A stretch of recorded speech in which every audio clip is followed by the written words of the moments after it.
నేను జై సద్గురు. జై సద్గురుభ్యో నమః. గురుదేవులకు పాదాభివందనాలు. ఆయన సద్గురు ఆత్మ ఉంటుంది.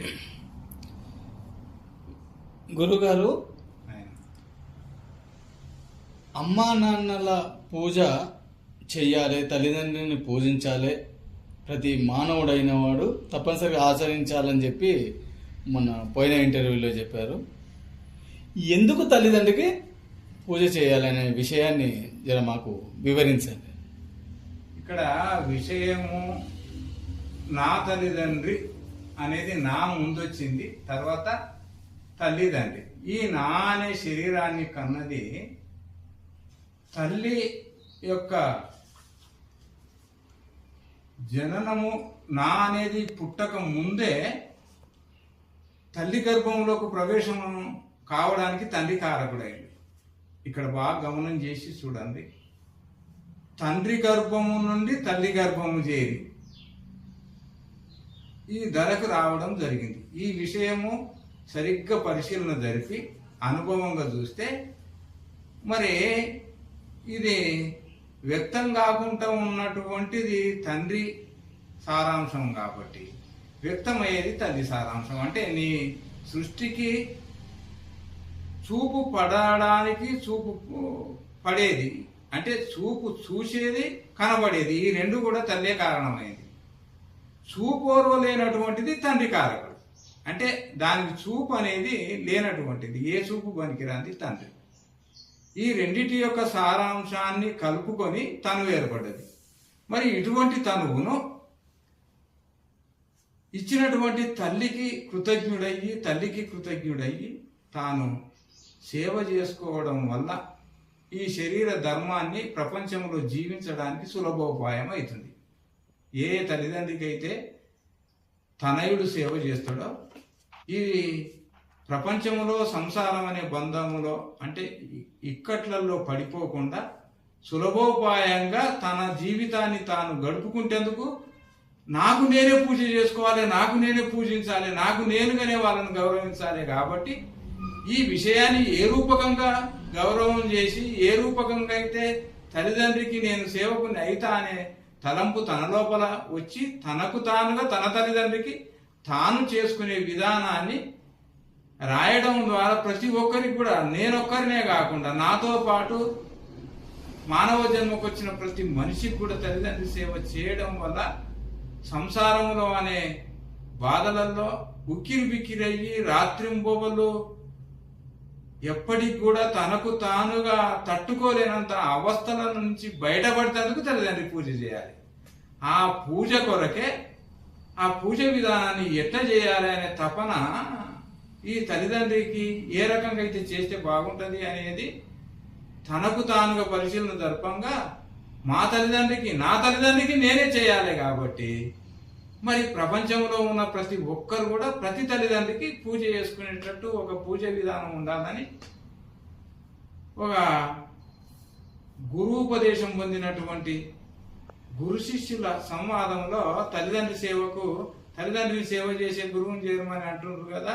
మరి తల్లిదండ్రికి ఏదైనా పూజ విధానం ఉంటే బాగుంటుంది కదా అనే తలంపుతో కోరుకున్నటువంటి సత్పురుషుల పుణ్యం వల్ల మరి ఈ పుస్తకాన్ని రాయాలనే తపన అనుకోకుండా వచ్చిందే కానీ నాకు నేనుగా రాస్తానని కానీ, లేకపోతే ఇది ఏదో నేను నా గొప్ప ముప్పుల కొరకు అయింది మాత్రం నాకు తెలియకుండా నా లోపల జనించి నా రూపకంగా, అంటే ఒక వస్తువు లోపల ఇంధనం చేస్తే ఎట్లయితే ఆ వస్తువు అంటే ఒక యంత్రం ఎట్లయితే నడుస్తుందో ఆ రకంగా నా హృదయం లోపల మరి ఈ ప్రకృతి అనేది అట్లా చేరి నా ద్వారా రాయించిందేమో కానీ నా గొప్పతనం కాదు ఇది, నేను రాసింది ఏం కాదు ఇది. నా తల్లిదండ్రి సేవ చేసి నేను కృతజ్ఞుని అయ్యేందుకు నాకు కావాలని ప్రకృతిని కోరుకుంటే ప్రకృతి ప్రసాదం అనే నా భావన నాయన. గురుగారు, మరి ఇప్పుడు వృద్ధాశ్రమాలు చాలా ఎక్కడ పడితే అక్కడ వెలిసినాయి. ప్రతి ఒక్కరూ తన తల్లిదండ్రికి సేవ చేయాలి, తల్లిదండ్రిని పూజించాలి, దేవతలుగా భావించి వారి సేవ చేయాలనేటువంటి దృక్పథము అందరిలో వస్తే ఈ వృద్ధాశ్రమాలు అనేటివి ఉండకుండా పోతాయేమో. అని అనిపిస్తుంది. కానీ ఈ వృద్ధాశ్రమాలు నడిపించే వాళ్ళు కూడా పూర్వజన్మ సుకృత ఫలం ఉండే నడిపిస్తున్నారు. వాళ్ళు ఎందరెందరో, ఒక్క తల్లిదండ్రిని కాదు, ఎందరెందరో తల్లిదండ్రిని ఆ వృద్ధాశ్రమంలో వాళ్ళు నడిపితేనే ఆ వృద్ధాప్యంలో ఉన్నటువంటి శరీరాన్ని తట్టుకోలేనటువంటి బాధలో ఉన్నటువంటి వాళ్ళను చేరదీసి వాళ్ళు నడుపుతుర్రు అంటే వాళ్ళకు కూడా అదొక వరం లాంటిది. అంటే ఇక్కడ విషయం ఏమంటున్నా అంటే యద్భావం తద్భవతి అనే భావాన్ని ఒకసారి గమనం చేస్తే వాళ్ళు జన్మించిందే అటువంటి సుకృత పదాలను చేసేందుకే వాళ్ళు అట్లా జన్మను ఎత్తినట్లు లెక్క. అంటే వృద్ధాప్యములో ఉన్నటువంటి వాళ్ళను, వృద్ధాశ్రమంలో చేరిన వాళ్లకు సహకరించే అటువంటి తన సిరి సంపదలను సహకరిస్తున్నారు. అంటే వాళ్ళకున్నటువంటి పూర్వజన్మ సుకృత ఫలం ఉంటేనే వాళ్ళ దగ్గర ఉన్నటువంటి డబ్బును ఆ రూపకంగా ఇచ్చి వాళ్ళని నడిపిస్తున్నారు. కానీ అవిటిని ఆపడము అనేది ఎవరి తరం కాదు.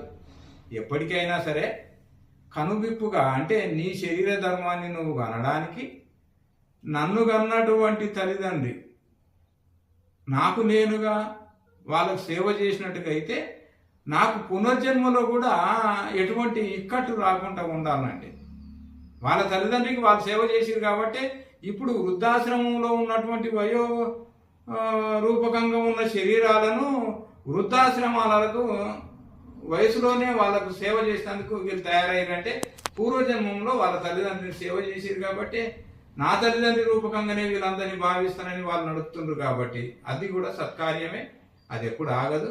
అట్లా ఆగుతుంది అనేది కూడా అది కాదు నాయన.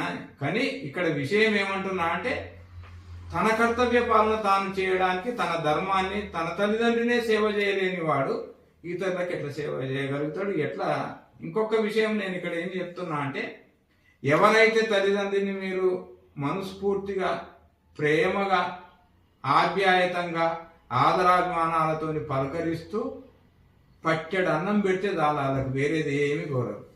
ఆ పట్టెడు అన్నము నువ్వు ప్రియంగా, ప్రేమతోని పెట్టినట్టుగా అయితే నీకు రాబోయే ఇక్కట్లన్నీ సానుకూలంగా నీకు నీ జీవన విధానంలో నీకు సానుకూలత అనేది ఏర్పడుతుంది. కాబట్టి అటువంటి సానుకూలతను ఏర్పరచుకోవాలంటే ప్రతి ఒక్కరు కూడా ప్రేమ అభిమానాలతోటి, అంటే ఎంతో ప్రియంగా ప్రేమ అనుబంధం తన హృదయంలో అంకురింపజేసుకొని తన తల్లిదండ్రికి తాను చేయమని, ఇతర ఎందరి తల్లిదండ్రికి సేవ చేసినా అంతటి భాగ్యం వాళ్ళకు ఉండే ఉంటుంది. కాబట్టి వృద్ధాశ్రమాలకు దీనికి సంబంధం ఇంకా అభివృద్ధి చెందుతాయి, కానీ అవి ఎప్పుడు కూడా ఆగడానికి వీలుండదు. ఎవరి తల్లిదండ్రికి వాళ్ళు సేవ చేసుకోవడం వాళ్ళ గొప్పతనం అని నా భావన. అంటే వాళ్ళ తల్లిదండ్రికి సేవ చేస్తూ పిల్లలు లేనటువంటి తల్లిదండ్రులకు కూడా సేవ చేస్తారు కాబట్టి వాళ్ళు పుణ్యాత్ములు. అయితే గురుగారు, మీరు రచించినటువంటి అమ్మనాన్న పూజలో ఒక తత్వం చదివాము. సరే, తల్లిదండ్రి పూజ చేస్తే ఏమి జరుగుతుంది, ఏమి లభిస్తుంది అనే విషయాన్ని మొదటి చరణంలో చక్కగా వివరించారు గురుగారు. అమ్మ నాన్నల పూజ చేయరా, అవనీలోన అష్ట కష్టమెల్లా తొలుగురా.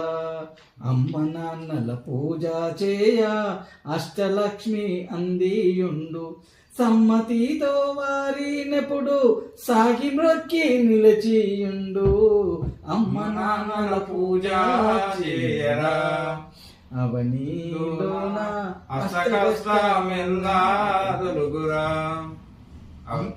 చూడండి, చెప్పండి ఆయన ఎంత చక్కగా వివరించారు. అమ్మనాన్నల పూజ చేస్తే ఈ భూమి మీద ఉన్నప్పుడే, అంటే ఇక్కడ మీరు అడిగేదానికి ఇక్కడ సారాంశం ఏమంటున్నా అంటే ఒక్క కష్టం వస్తేనే తల్లడిల్లిపోయేటువంటి శరీరాలు. మరి అష్ట కష్టాలంటే ఒక్క దిక్కు నుంచి వచ్చిన కష్టాన్ని తట్టుకోలేక సతమతం అయిపోతున్న శరీరాలు. మరి అష్ట కష్టాలంటే అష్ట దిక్కులు అనేటి 8 రకాలుగా ఉన్నటువంటి ఇవి: తూర్పు, పడమర, ఉత్తర, దక్షిణ, నైరుతి, వాయువ్యము, ఆగ్నేయ, ఈశాన్యములు 8 దిక్కులు అన్నట్టు. 8 దిక్కులలో 8 దిక్కులకు ఒక్కొక్క దిక్కుకు ఒక్కొక్క అధిపతి అయ్యి పరిపాలన చేస్తుందని సారాంశం. ఇది పెద్దగా విప్పుకుంటే టైం ఎక్కువైపోతుంది కాబట్టి 2 మాటలతో పూర్తి చేస్తున్నా. ఈ అష్టదిక్పాలకుల యొక్క ఒత్తిడి పడితే తట్టుకోలేనటువంటి పరిస్థితి ఉంటది జీవుని. కాబట్టి ఏ ఒక్కటి వచ్చినా తట్టుకోలేడు. మరి ఈ అష్టదిక్కులలో ఏ దిక్కు నుంచి వచ్చినా కానీ రానివ్వకుండా ఉండేదే ఈ తల్లిదండ్రి పూజ. అంటే భూమి మీద ఉన్నంత వరకు ఏ కష్టం వచ్చినా ఆ కష్టాన్ని తొలగించేటువంటి వారు తల్లిదండ్రులని చెప్తారు నేను ఇక్కడ. ఆ భూమి అంటే ఇక్కడ 2 విషయాలు నాయన.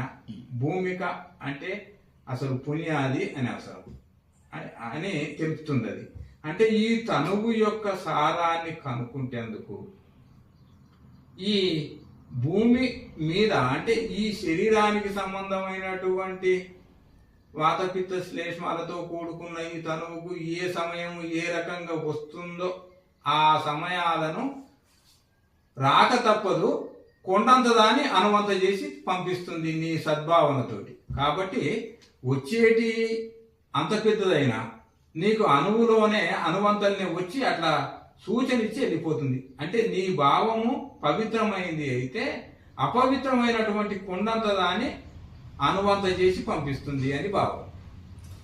అంటే అమ్మ నాన్నలకు సేవ చేసినటువంటి వారి ఇంట ఆ అష్టలక్ష్ములు కొలువై ఉంటారని అంటారు. అవును. అంటే ఏ స్థితిలో ఉన్నా ఏ కష్టం రాకుండా కాపాడుతారు వాళ్ళ దీవెన అని. పూర్తిగా నిండు దీవెనలు మామూలుగా ఉండవు. ఎందుకంటున్నావు అంటే గురువు ఎందుకంటున్నావు అంటే ఇక్కడ విషయ సూచన మీకు ఇవ్వడం ఏంది అంటే ఈ తనువును తీర్చిదిద్ది అణువణువును శుద్ధి చేసి ఒక అణుప్రమాణములో ఉన్నటువంటి క్రోమోజోమును ఉత్పత్తిని చేసి గర్భంలో దాచుకొని 9 నెలలు దాచుకొని అది అభివృద్ధికి తన రూపానికి తీసుకొచ్చి తన శరీరము ఉంటుందో పోద్దో తెలియదు కనడానికి. అంతటి క్రిటికల్గా ఉన్న గర్భధారణను కూడా ధరించి నిన్ను ఉద్ధరింపజేసి నిన్ను తన రూపాన్ని తనకు అంటే నరరూపాన్ని ఎత్తి నరరూపానికి తగినటువంటి విద్యా బుద్ధులను అన్నిటిని కూడా ప్రసాదింపజేసింది తల్లిదండ్రులు ఇద్దరే. కాబట్టి ఇక్కడ బాగా గమనించండి. ఒక్కొక్క విషయం గురించి నీ జీవితాన్ని నువ్వు బలంగా పెట్టి ఒక్కసారి తిరిగేసి చూసుకో.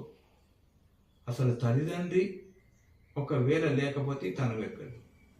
తల్లిదండ్రి ఎంతవరకు నాకు సహకరించారు. నీ హృదయపూర్వకంగా నిన్ను నువ్వు తన్మయమయ్యేటట్టు తిరిగేసి చూసుకుంటే నీకు అర్థమవుతుంది ఎంత అని చెప్పగలుగుతాం తల్లిదండ్రి గురించి. ఎన్ని శాస్త్రాలు చెప్పగలుగుతాం. ఏ శాస్త్రం చెప్పినా ఏదైనా సరిపోదు. కాబట్టి ఎన్ని శాస్త్రాలైనా తల్లిదండ్రి గురించి చెప్పడం సరిపోదు.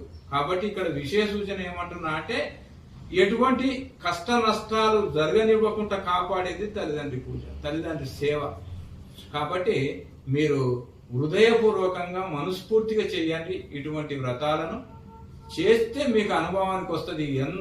ఎంతటి ఘోరమైన రణాలు కూడా తొలగిపోతాయి. పూర్వజన్మంలో ఉన్నటువంటి రణాలు కూడా తొలగిపోవడానికి తల్లిదండ్రి సేవనే. కాబట్టి తల్లిదండ్రిని సేవించి ధన్యులైతారని నా భావన. తల్లిదండ్రి సేవ మరిచి వాళ్ళని దూషించి ఇంటి నుంచి వెళ్ళగొట్టినటువంటి వారి పరిస్థితి ఎలా ఉంటుంది? ఎంత చక్కటి ప్రశ్న నాయన ఇది. కన్న తల్లిదండ్రినే నా కళ్ళ ముందర జరిగిన కొన్ని చెప్పరానటువంటి సంఘటనలు జరిగినాయి. వీటిని చూస్తే ఏం బలకాలనో వీలు కాకనే అందులోనే ఆతత్వం ఉన్నది చెప్పినాం. తల్లిదండ్రిని ఎవరైతే దూషించ ఆలోచన పుట్టినా సరే లోపల ఈ జన్మములో నరకము, ఘోరమైన ఇబ్బందులు, రుణ అనేక రకరకాలుగా అవస్థల పాలుగాక తప్పదాలకు. ఒక్కరికేనా అంటే వాళ్ళు చేసి వాళ్ళ సంతానోత్పత్తి కలిగిన వాళ్ళ గర్భంలో జరిగినటువంటి సంతానానికి కూడా ఈయన దేశ పట్టే అవకాశం ఉన్నది. అది నన్ను నేను బాగా పరిశీలన జరిపి పలికినటువంటి పలుకులు నాయన ఈ మాతృపీతృ పూజ విధానంలో హృదయపూర్వకంగా నన్ను నేను పరిశోధన చేసి ప్రతి ఒక్కరికి కూడా కనువిప్పు కావాలన్న ఉద్దేశంతో రాసి మీకు అందిస్తున్నటువంటి మాతృపీతృ పూజ విధానము ఎట్టి పరిస్థితులలో తల్లిదండ్రుల్ని దూషించినటువంటి శరీరము తల్లిదండ్రిని మర్యాద గౌరవ మర్యాదలు ఇయ్యలేనటువంటి శరీరానికి ఎంతటి పుణ్యాత్ములదైనా ఆ ఫలితం అనేది అందకుండా, అంటే ఇక్కడ విషయం ఏమంటున్నా అంటే, మండుతున్నటువంటి మంటలో పెట్రోల్ చల్లితే ఎట్లయితే ఉవ్వెత్తున లేచిపోతుందో, తల్లిదండ్రిని సహకరించలేనటువంటి వారికి కర్మఫలాలు ఆ రకంగా తనను తాను పఠనం చేసేటువంటి అవకాశం ఉంటుంది. తన సంతానానికి కూడా అటువంటిది ఘోరమైన హింసలు కలుగుతున్నాయి. కాబట్టి అటువంటి ఆలోచనలు కూడా చేయకండి. సాధ్యమైనంత వరకు మీ తల్లిదండ్రిని మీరు పూజించండి గౌరవంగా.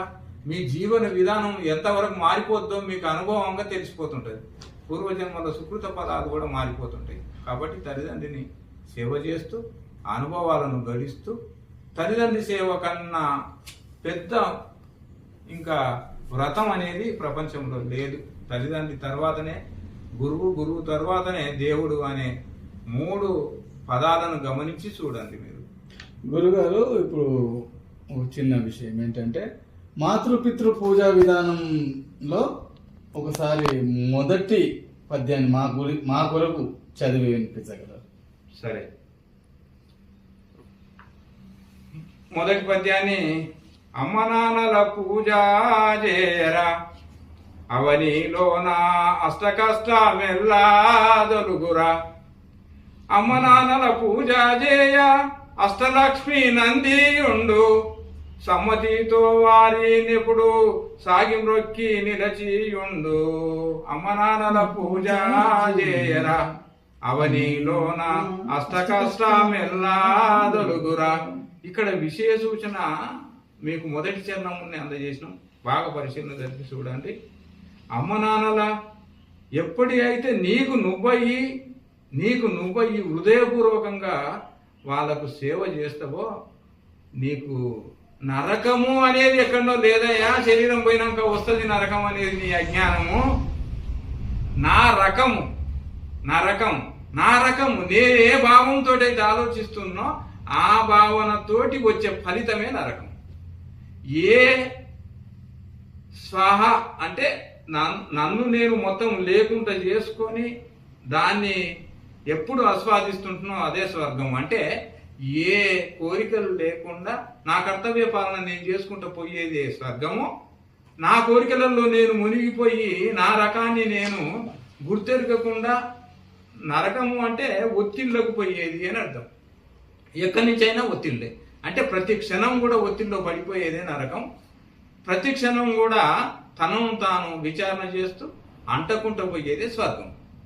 కాబట్టి ఈ రెండింటిని గమనం చేస్తూ తల్లిదండ్రిని ఎల్లవెల్ల ప్రతి ఒక్కరు కూడా తప్పనిసరిగా ఎవరి తల్లిదండ్రికి వాళ్ళు హృదయపూర్వకంగా ఈ పూజ ఫలితం వల్ల ఎందరెందరో మహానుభావులు సామాన్య జీవనం నుంచి ఎప్పటికీ చరిత్ర పుటలలో ఎక్కిన వాళ్ళు ఎందరెందరో ఉన్నారు. మొట్టమొదటి దేవతలలో వినాయకుడు. చూడండి ఒకసారి, కేవలం శివ పార్వతుల చుట్టూ ప్రదక్షిణ చేస్తే 3 భూ ప్రదక్షిణ చేసినంత ఫలితము ఉన్నట్టుగా చరిత్రలు చెప్తున్నాయి.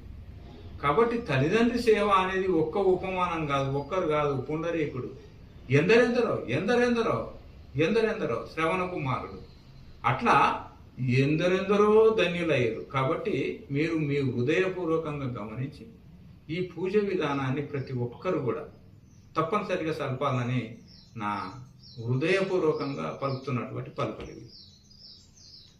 గురుగారు, పూజలో మొదటి పద్యం ఒకసారి ధ్యానం అనేటువంటి పద్యం చెప్పి రాశారు కదా? అవునాయన, అది ఒకసారి మా కొరకు. ఈ పూజ విధానం అసలు విషయం ఏంటి అంటే,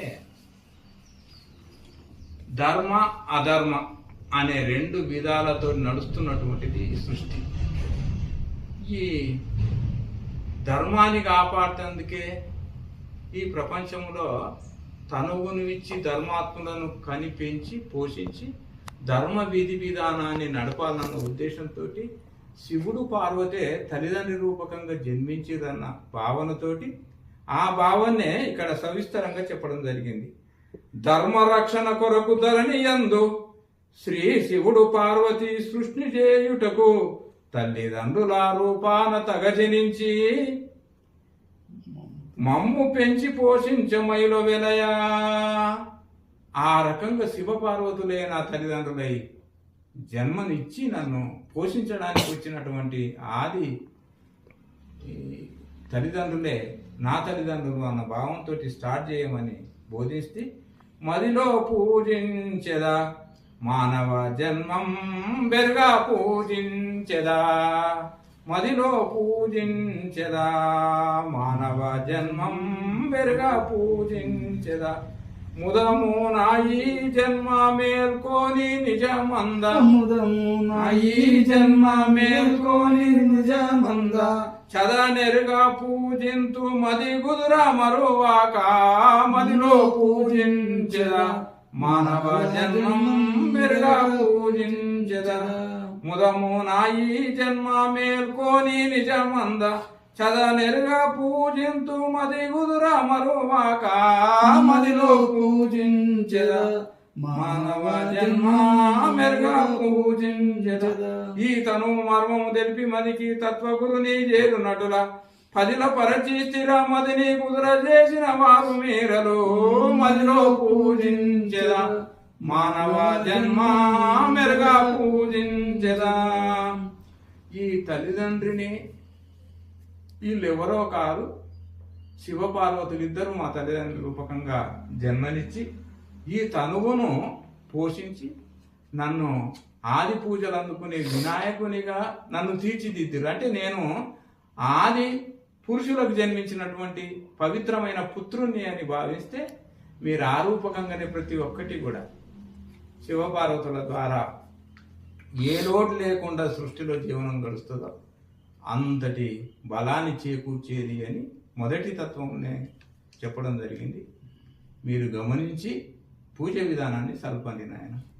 చాలా చక్కగా వివరించారు గురుగారి పద్యంలో. సాక్షాత్ ఆ శివపార్వతులే నా తల్లిదండ్రుల రూపంలో వచ్చి నాకు జన్మ అంటే ఈ ధరణి యందు వాళ్ళు తల్లిదండ్రులుగా జన్మించి నాకు తనుమనిచ్చి పెంచి పోషించి ఈ తీరుగా తీర్చిదిద్దినటువంటి నా తల్లిదండ్రులకు ఆహ్వానిస్తున్నానని చెప్పి ఈ పద్యాన్ని వివరించారు గురుగారు. మరోసారి మీకు పాదాభివందనాలు. సద్గురు